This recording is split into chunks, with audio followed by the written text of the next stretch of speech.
أعوذ بالله من الشيطان الرجيم.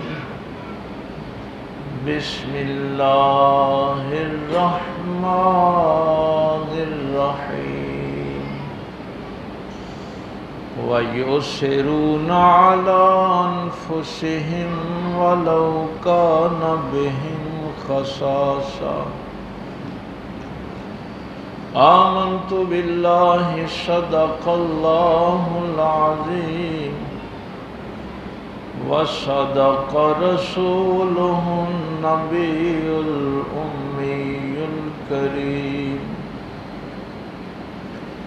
ونحن على ذلك من الشاهدين والشاكرين والحمد لله رب العالمين. قال الله تبارك وتعالى في شان حبيبه مخبرا وآمرا: إن الله وملائكته يصلون على النبي يا أيها الذين آمنوا صلوا عليه وسلموا تسليما.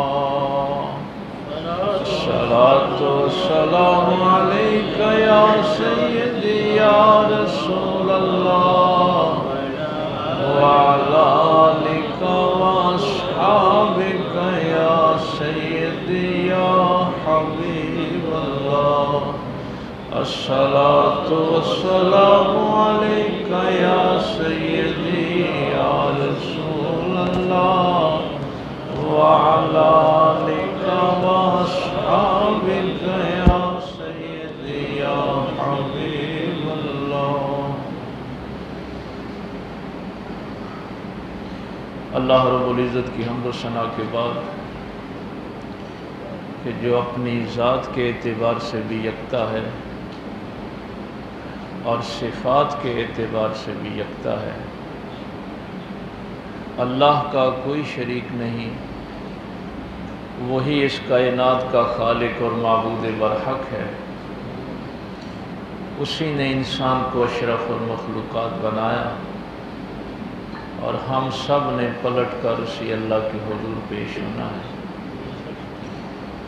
بے حد و بے انتہا درود و سلام امام الانبیاء حبیب کبریا شفیع المذنبین رحمت للعالمین تاجدار سلطنت دنیا و دین آمنہ کے لال باعث تخلیق کائنات احمد مجتبیٰ محمد مصطفیٰ صلی اللہ علیہ وآلہ وسلم کی ذات اقدس پر کہ جن کے صدقے اللہ نے ہمیں ایمان کی دولت سے مالا مال فرمایا.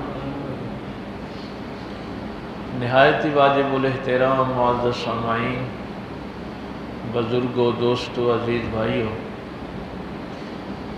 گزشتہ جمعے امور تکوینی اور امور تشریعی پہ بات ہو رہی تھی کہ کچھ کام ایسے ہیں جس میں انسان مجبور ہے، اس کی مرضی نہیں ہے، اس کا اختیار نہیں ہے. اس کی میں نے مثال دی تھی کہ میں نے کب پیدا ہونا ہے، کیسے پیدا ہونا ہے، کس گھر میں پیدا ہونا ہے، میری ناک کیسی ہوگی، کان کیسے ہوں گے، اس میں میرا کوئی اختیار نہیں ہے. یہ امور تکوینی میں سے ہے. اور امور تشریعی جس میں انسان کو اختیار ہوتا ہے. تو یہ گفتگو ہم نے پچھلے جمعے سمجھنے کی کوشش کی تھی. باقی جتنی بھی مخلوقات ہیں ان میں انسان اشرف المخلوقات اسی لیے ہے کہ اس کے پاس ارادہ اور اختیار ہے. یہ موضوع ذرا تھوڑا سا مشکل ہوتا ہے، لیکن چونکہ عقیدے کے اعتبار سے بہت ضروری ہوتا ہے، تو عقائد جب تک ٹھیک نہیں ہوتے اس وقت تک پھر عبادات اور معاملات انسان کے ٹھیک نہیں ہوتے، اس لیے ان باتوں کو اچھی طرح سمجھنا ضروری ہے۔ تو میرے اوپر جو ذمہ داری ہے، جتنا مجھے ارادہ اور اختیار دیا گیا ہے، میں اس ارادے کو اور اس اختیار کو کہاں استعمال کرتا ہوں، یہ بنیادی سوال ہے۔ ایک ہے جو نظام میرے خالق نے، میرے پیدا کرنے والے نے مجھے دیا ہے، کیا میرا ارادہ، میرا اختیار اللہ کے نظام کی مخالفت میں ہے یا اس کے حق میں ہے؟ یہ ہے بنیادی چیز جہاں سے فساد فی الارض بھی پیدا ہوتا ہے، کہ جب انسان اپنا ارادہ، اپنا اختیار اللہ کے نظام کے خلاف استعمال کرتا ہے، اللہ کے مقابلے میں کھڑا ہو جاتا ہے، اللہ کا باغی ہو جاتا ہے۔ اب یہ بنیادی سوال پہلے سمجھ لیں کہ وہ میرا اختیار جو ہے اس کو میں نے استعمال کہاں کرنا ہے؟ اس اختیار کو میں نے اپنی پراپرٹی پہ استعمال کرنا ہے، جو میری ملکیت ہے۔ میری سب سے پہلی پراپرٹی، میری پہلی ملکیت، یہ میرا جسم ہے، میرا نفس ہے۔ اس اختیار کو میں نے اپنی پراپرٹی پہ استعمال کرنا۔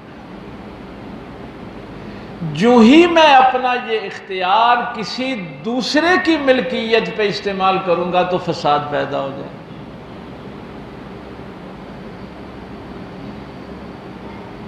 یہ جو مجھے اختیار دیا گیا ہے، ارادہ، یہ پتہ ہے کتنا بڑا لفظ ہے؟ یہ میرا آج موضوع نہیں۔ اللہ تعالیٰ کی ایک صفت ہے مرید۔ یہ اللہ کے جو ہاں نام آپ پڑھتے ہیں نا، تو وہاں اللہ کے صفاتی اسماء میں ایک اسم مرید ہے۔ آپ سمجھتے ہیں کہ شاید یہ ہم کسی پیر کے مرید ہو گئے؟ یہ مرید اللہ کی صفت ہے، یہ کوئی چھوٹا لفظ نہیں ہے۔ اب جب یہی لفظ مرید، ارادہ رکھنے والا، آج کل تو وہ ماحول نہیں ہے، ورنہ جب کوئی کسی اللہ کے ولی کا مرید ہوتا تھا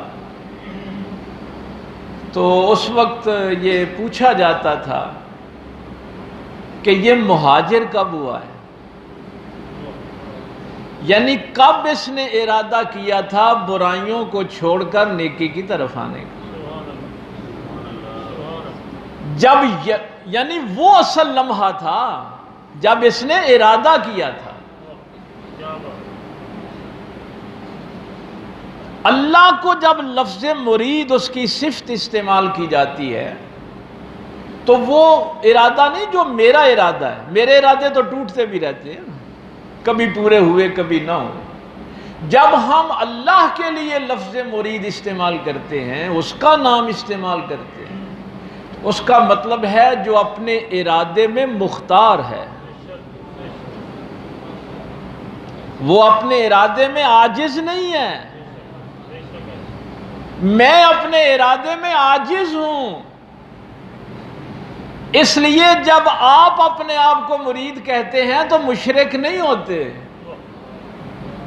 بھائی اللہ بھی مرید اور آپ بھی مرید ہیں، یہ تو برابری ہوگی؟ نہیں، وہ جو مرید ہے، من اراد شیئا، وہ جب کسی چیز کا ارادہ کرتا ہے، قال لہ کن فیکون، وہ بس کہتا ہے ہو جا اور ہو جاتا ہے،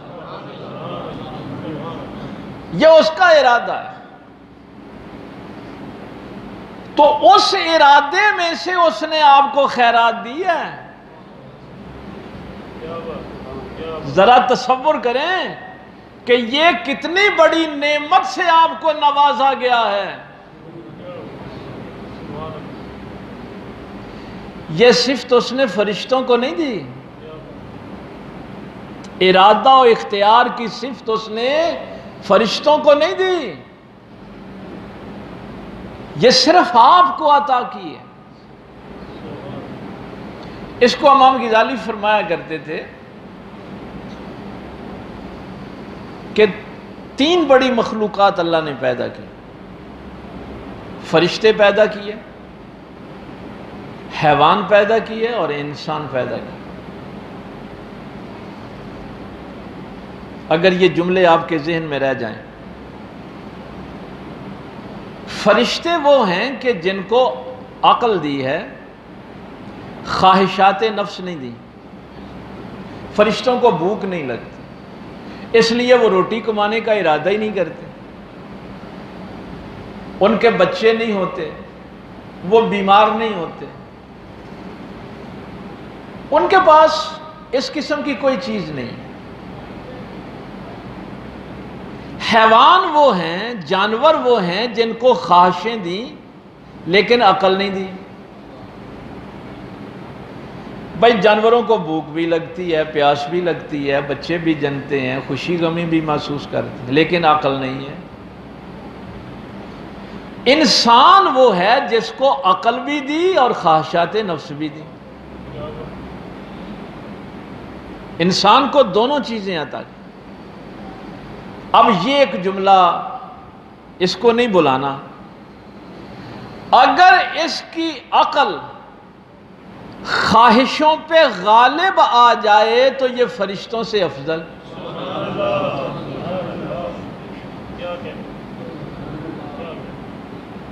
وہ جو ارادہ اللہ نے دیا نا، وہ ارادہ اس کی خواہشوں پہ غالب آ جائے، اور اگر اس کی خواہشیں عقل پہ غالب آ جائیں تو جانوروں سے بدتر۔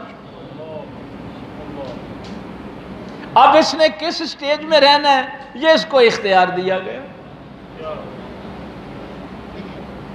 تو یہ ارادہ میں نے صرف اپنی پراپرٹی پہ استعمال کرنا ہے۔ میرے جسم میں جو سب سے بڑی پراپرٹی ہے وہ میرا نفس ہے، یہ بات ذہن میں رکھنا، جہاں سے خواہش ڈیولپ ہوتی ہے۔ اب یہ خواہش ہی ہوتی ہے جو کہتی ہے کہ بھائی کے مال پہ بھی قبضہ کر لیں، ہمسایوں کی زمین پہ بھی قبضہ کر لیں۔ اس درخت کی یہ جو غیر ضروری شاخیں ہیں، اگر ان کو انسان کاٹتا رہے تو اس کو کہتے ہیں تزکیہ نفس۔ نبی پاک صلی اللہ علیہ وسلم اس دنیا میں اس لیے تشریف لائے ہیں وَيُزَكِّيكُمْ کہ وہ تمہارا تزکیہ کرتے ہیں۔ تزکیے کے بعد تیرا نفس اس قابل ہو جائے کہ اللہ اس کو قبول کر لے، یہ بارآور ہو جائے،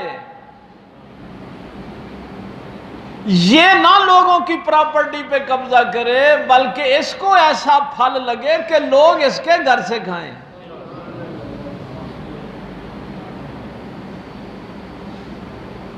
اس کو شروع کہاں سے کرنا ہے؟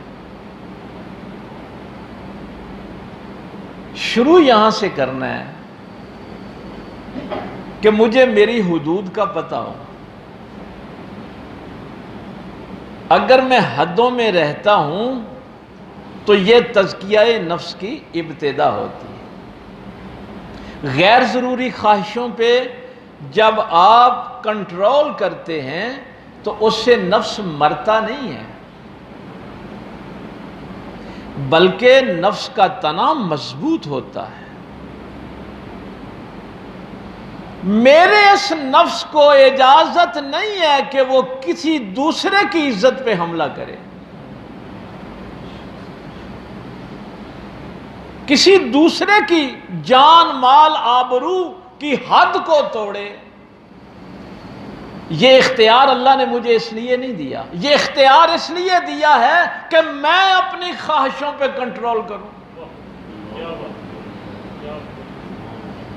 اب ہم نے اس اختیار کو لوگوں کے قبضے کے لیے استعمال کرنا شروع کر دیا، اور وہ مقام پھر آتا ہی نہیں ہے کہ جہاں اللہ فرمائے یا ایتھا النفس المطمئنہ، اے نفس مطمئنہ ارجعی الی ربک، یہ سورہ فجر کی آخری آیات ہے، اپنے رب کی طرف پلٹا، اے نفس مطمئنہ اپنے رب کی طرف پلٹا، راضیۃ مرضیہ، اس حال میں کہ تو اللہ سے راضی اور اللہ تجھ سے راضی۔ اب یہ نفس اس قابل ہو گیا کہ اللہ نے قبول کر لیا۔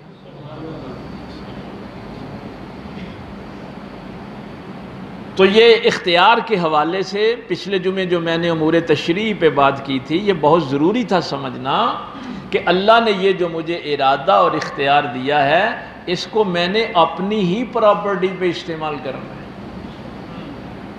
جو میرا قطع اراضی ہے نا، اس میں میں جو جی چاہے فصل بوؤں۔ میری 1 ایکڑ زمین ہے، اس میں میں پھلدار پودے لگاؤں، اس میں گندم لگاؤں، اس میں چاول لگاؤں، لیکن وہاں میں شراب کی بٹی نہیں لگا سکتا۔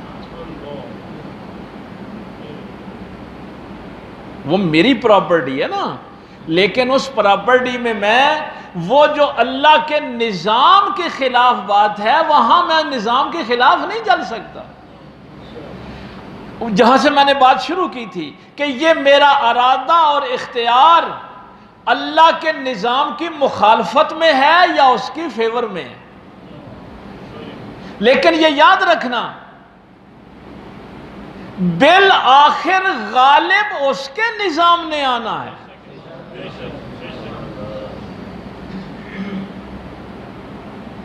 یہ بھی بتا دیا گیا ہے جو اس کا نظام ہے نا، تو جتنی جی چاہے مخالفت کر لے۔ میں ایک مثال صرف جاتے جاتے عرض کر دوں، اللہ نے کھلی چھٹی دے دی ہے، لکڑیاں جمع کر لو، منجنیق بنا دو، پھر لکڑیوں کو بھی نہیں کہا کہ تم نے جلنا نہیں ہے۔ کہیں نمرود کے ذہن میں یہ نہ ہو کہ اگر آگ جل جاتی تو پھر دیکھتا ابراہیم کیسے بچتا ہے۔ تیرے دل میں کوئی بات رہ نہ جائے مخالفت والی، آخری درجے تک اپنی سارے ارادے اور اختیار کو استعمال کر لے، بالآخر ہونا وہی ہے جو میرے اللہ کو منظور۔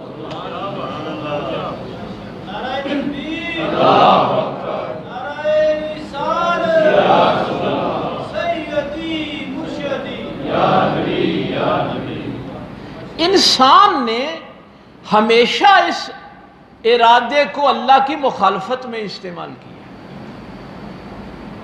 زمین میں فساد پیدا ہی اس لیے ہوا ہے کہ اس نے کہا تھا صلہ رحمی کرنا، اپنے بہن بھائیوں سے اچھا سلوک کرنا۔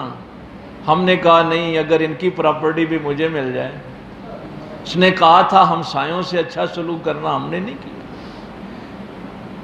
تو یہ ارادہ اور اختیار صرف اس لیے ہے کہ تو نے اس کو اپنی پراپرٹی پہ استعمال کرنا، اور کہاں تک کرنا ہے؟ جہاں تک اس کا نظام اجازت دیتا ہے۔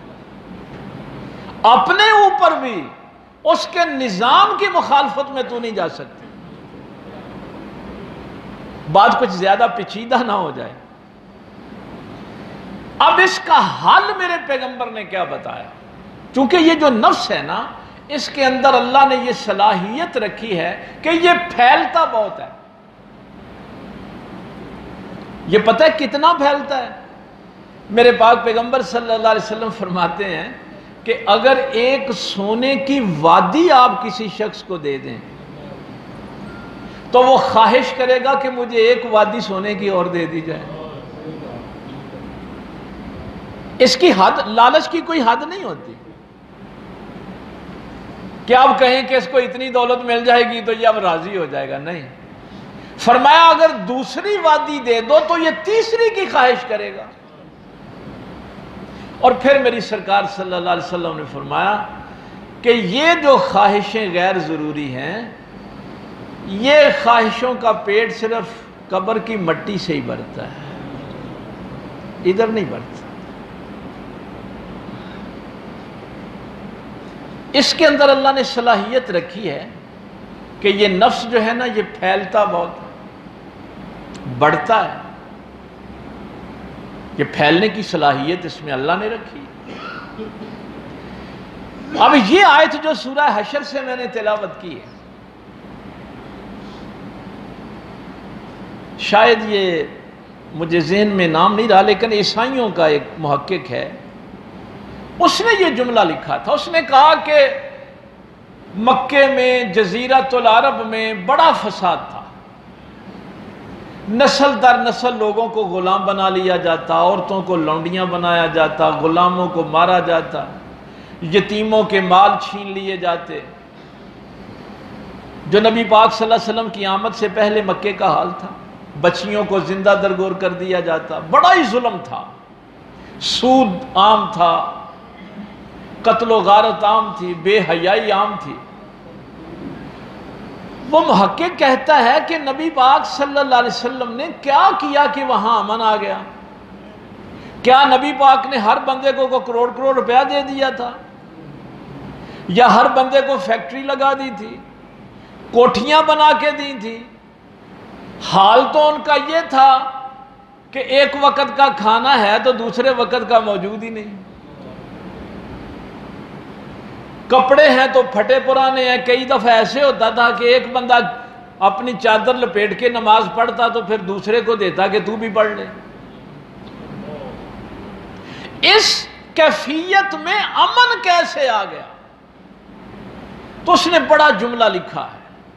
اس نے کہا اللہ کے رسول صلی اللہ علیہ وسلم نے نہ کسی کو پیسے دیے، نہ دولت دی، امن اس لیے آ گیا کہ نبی پاک نے ان کے پیٹ کی ہرس کی آگ بجھا دی۔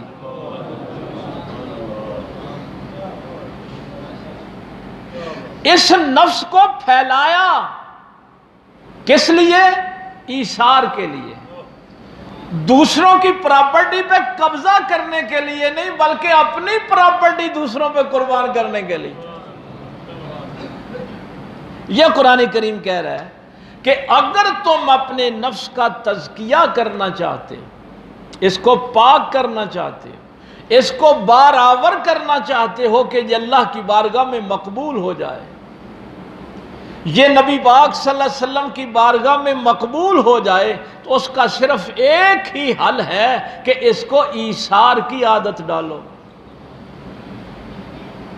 یہ بنیادی کنجی ہے، ورنہ بندہ نماز پڑھتا رہے، روزے رکھتا رہے، اگر اس کے اندر ہوس، ہرس اور لالچ موجود ہے تو اس کا نفس پاک نہیں ہو سکتا۔ تو فرمایا وَيُؤْثِرُونَ عَلَىٰ أَنفُسِهِمْ، وہ اپنے نفسوں پر ایثار کرتے ہیں، وَلَوْ كَانَ بِهِمْ خَصَاصَةٌ، حالانکہ ان کو خود بھی اس چیز کی ضرورت ہوتی۔ تو نبی پاک صلی اللہ علیہ وسلم نے اس معاشرے میں کیا کیا کہ ان کی ہرس اور ہوس کی لالچ کو ختم کر کے سرکار نے ان کے اندر ایثار جو ہے وہ شامل کر دیا۔ اب ایثار میں کیا؟ قرآن نے کہا کہ خود بھی ضرورت ہوتی ہے لیکن وہ اپنی پراپرٹی دوسروں پہ خرچ کر دیتے۔ ایک مثال قرآن کریم سے اور ایک حدیث سے عرض کرتا ہوں۔ سورہ دہر کا پہلا رکوع، فرمایا روزہ رکھ لیا جو اعلیٰ درجے کے ایمان والے ہیں، جو اللہ کے مقبول ہیں نا، روزہ رکھ لیا، شام کو کھانا سامنے رکھا۔ روزے کے بعد آپ کو پتہ ہے بھوک بھی لگتی ہے، پیاس بھی لگتی ہے، دونوں کام ہوتے ہیں، لیکن قرآن نے یہ بات لکھ دی، قرآن کریم میں قیامت تک کے لیے لکھ دی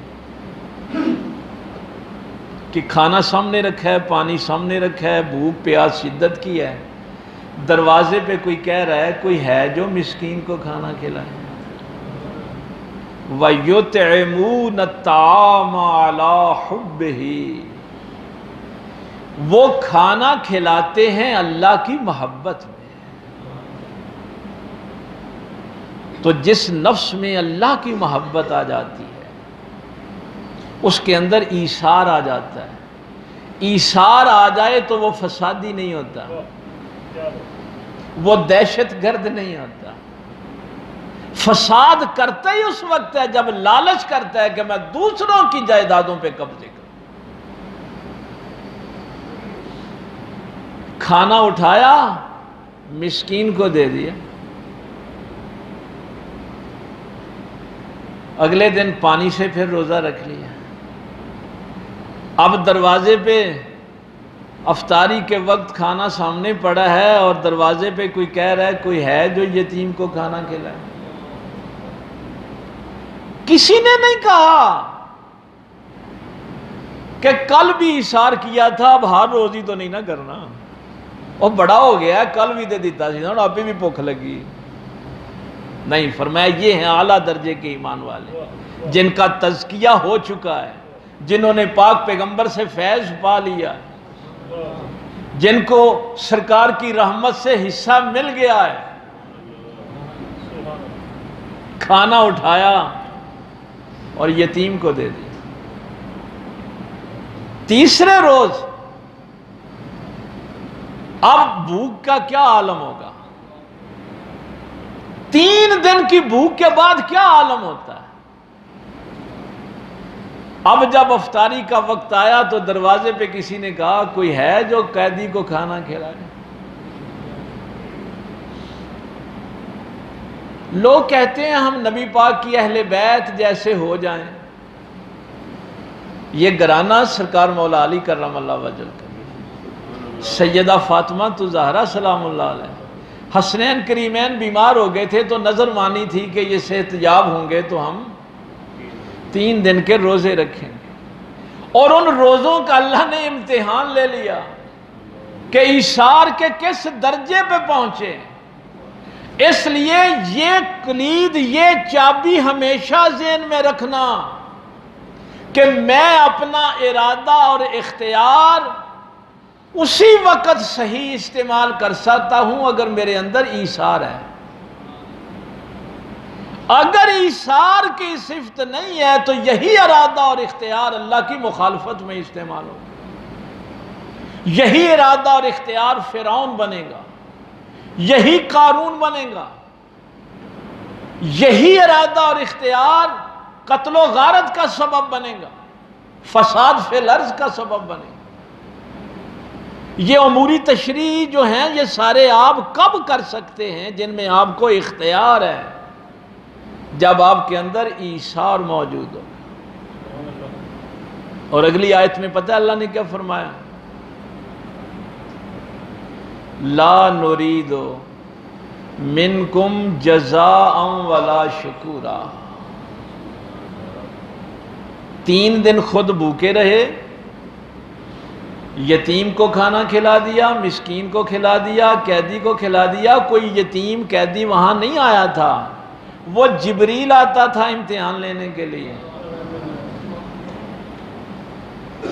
اور میرے اللہ نے اگلی آیت میں کیا فرمایا کہ انہوں نے یہ جو ایثار کیا ہے نا، یہ اس لیے نہیں کیا کہ لوگ ہمارا شکریہ ادا کریں۔ ہم اگر کسی پر نیکی کریں تو دل میں آتا ہے نا کہ لوگ میرا شکریہ تو ادا کریں نا، دیکھو نا میں کہہ دے کام آیا ہوں، بھائی میں کسی کے کام آیا ہوں تو اس کو شکریہ تو میرا ادا کرنا چاہیے نا، مجھے اس کے بدلے میں کوئی جزا تو ملنی چاہیے۔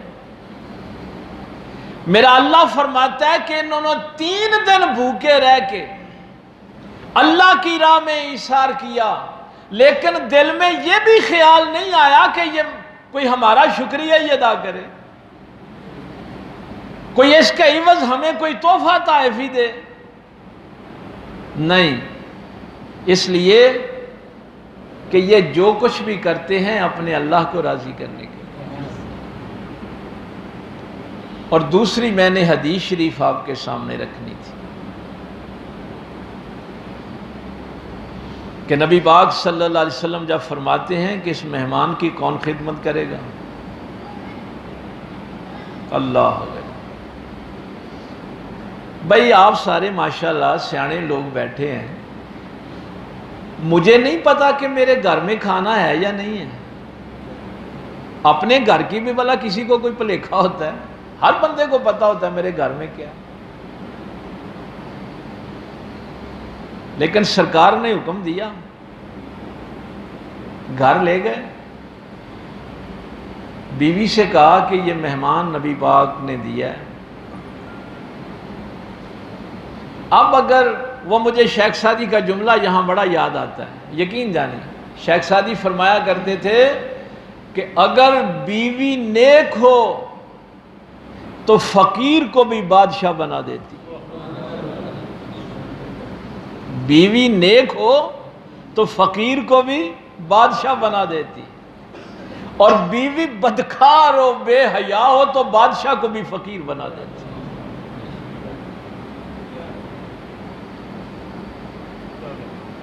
کہا ایک بندے کا کھانا ہے اور بچوں نے ابھی کھانا ہے،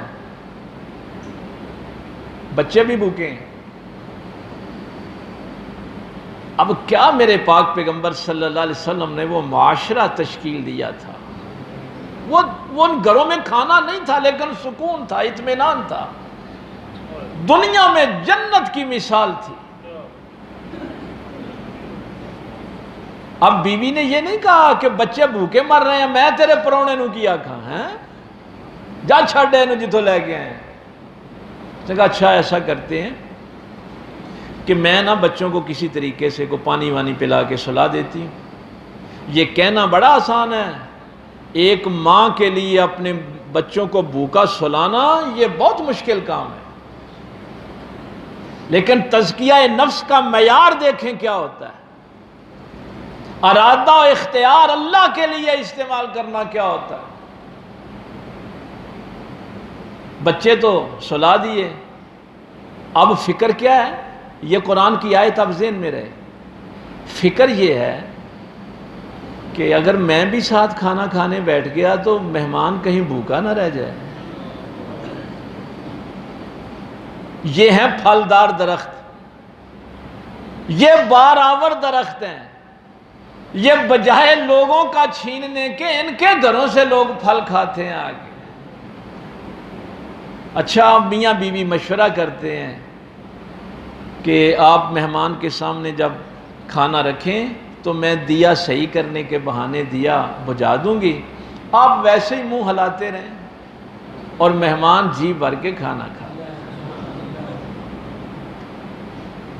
ذرا اس معاشرہ بنایا تھا اس کو دیکھ، ارادہ ہے نا اب یہ کوئی مجبوری تو نہیں ہے۔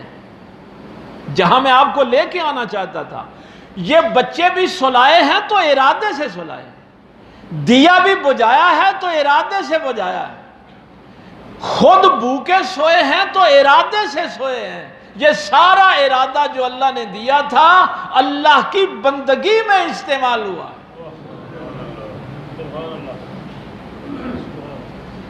ارادہ کبھی بھی اللہ کی مخالفت میں استعمال نہیں ہونا چاہیے۔ ہمیں تو شوق ہوتا ہے نا کہ اگر میں نے کوئی نیکی کا ایسا کام کیا ہے تو لوگوں کو ذرا پتہ چلے یار میں بڑا نیک ہوں، بھائی میری نیکی کی تشہیر ہونی چاہیے۔ انہوں نے کسی کو نہیں بتایا، کیوں؟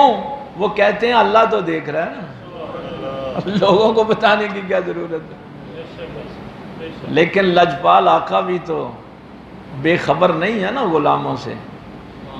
صحابہ فرماتے ہیں بلال نے فجر کی اذان دی، صحابہ جمع ہوئے، سرکار مصلی امامت پہ کھڑے ہوئے، جو ہی ابو طلحہ مسجد کے دروازے سے اندر آئے سرکار نے بلند آواز سے کہا تیری رات کی مہمان نوازی اللہ کو بڑی پسند آئی ہے، کہیں یہ نہ سمجھنا کہ تیرے نبی نے ایسے ہی مہمان بھیج دیا تھا، نبی نے دھیان بھی رکھا تھا۔